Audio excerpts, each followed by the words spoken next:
The World Health Organization has become nothing more than a corrupt globalist scam. When the China virus reached our shores 3 years ago, the World Health Organization disgracefully covered the tracks of the Chinese Communist Party. The United States was paying the World Health Organization almost $500 million a year. When I dropped out, I took it out of there.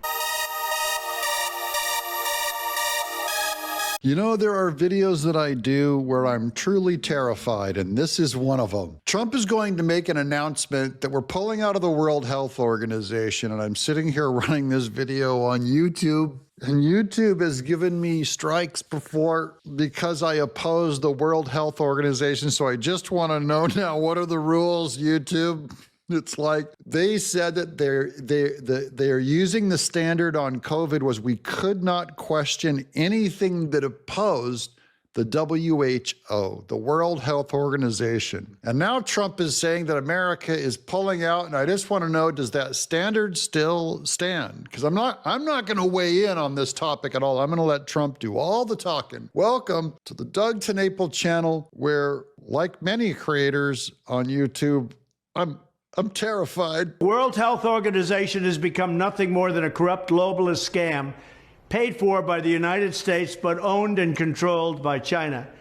When the China virus reached our shores 3 years ago, the World Health Organization disgracefully covered the tracks of the Chinese Communist Party every single step of the way.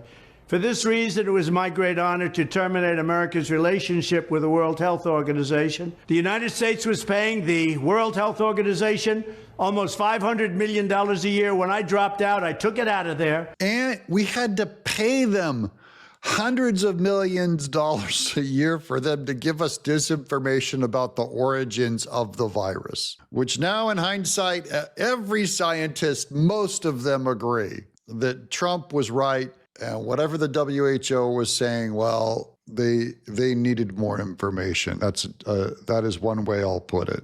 And for 330 million people, even though China was paying only $40 million for 1.4 billion people. So we had 330, they have 1.4, and we're paying more than 10 times the amount. That's typical for the United States because they don't know what the hell they're doing. Unfortunately, crooked Joe Biden foolishly re-entered the World Health Organization at the full price and without any negotiations or reforms. And now Biden is pushing to bypass the United States Senate to enter a pandemic treaty that would surrender American sovereignty to the World Health Organization, again controlled by China. The draft treaty would require the United States to send vast quantities of medical supplies to other countries in the event of another pandemic, and it would push aggressive censorship of free speech on issues of public health, just like they censored the truth about the Wuhan lab, which I said that's where it came from, remember. I'm not going to comment on what's true or not. I'll let Trump's words stick. I will say it's weird that we had to pay so much more for the WHO than China did when China has a bigger population. I think Trump, that's a business decision that I think is a correct metric, and he's kind of comparing it to our dues and the amount of military that we pay into NATO, that the other NATO partners, and just this week, by the way, our other partners were challenged saying, Trump thinks you guys don't pay enough.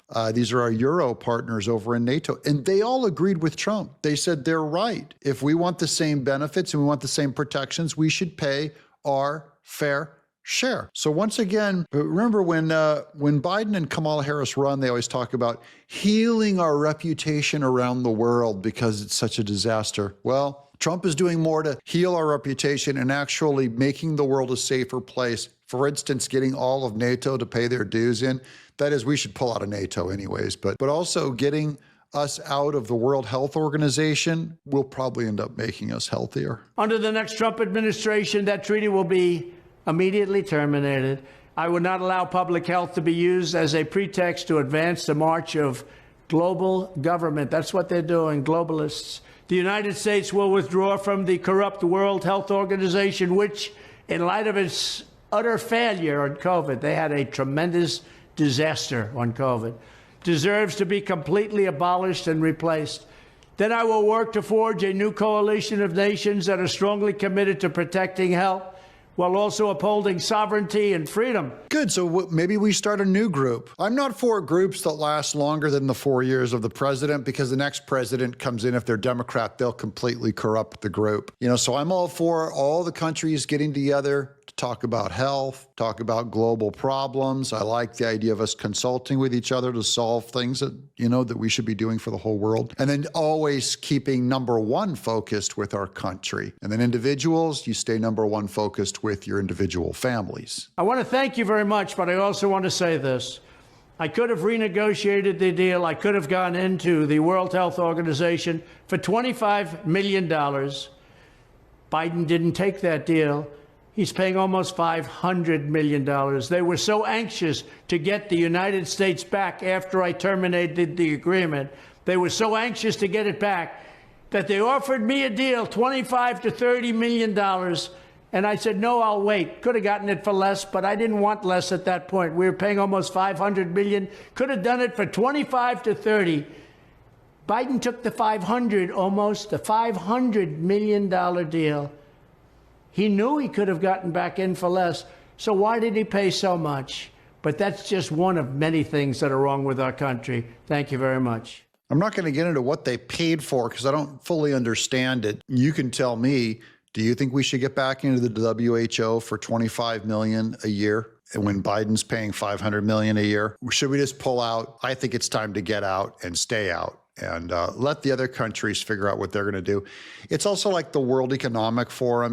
We should get out of that too. You always see John Kerry over in Davos doing that thing. Bunch of globalists just trying to manipulate America and Americans and our tax dollars with what they plan in some other country, in some other place where I can't vote on who's on that panel. So don't take my money to pay for that stuff. American tax dollars should not be paying for that stuff at all unless we vote on it. What do you guys think? I'm Doug in Exile.